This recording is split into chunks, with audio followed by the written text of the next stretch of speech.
I'm going to teach you how to maximize your satisfaction and enjoyment when you're building your new lawn for your backyard. Now, check this out. This is a nice big space here, right? You can see a lot of work's gone into making this nice and level. I want to draw your attention to these little lines that you see here in the dirt. Now, those might seem like some mistakes or some kind of guide or digging or something like that.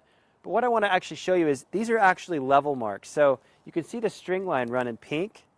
And then you can see back in here, we've got a couple of guides. And what I mean by that is we have some 2x4s. And what we use these 2x4s for is we lay them down at a precise distance between the string and the top.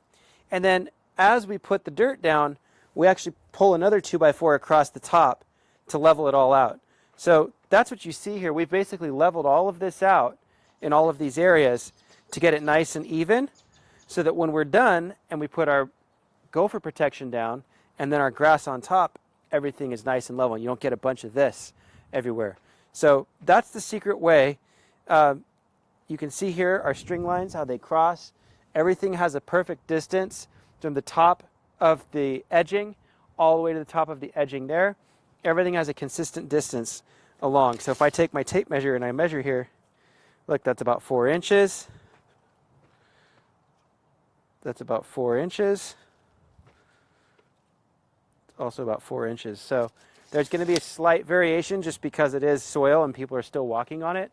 But yeah, you don't want to have like several inches of change. When all is said and done, this is going to be graded a little even more finished. Right before it's done, we're going to get the gopher protection on top. Then there's going to be some 50-50 mix on top of that.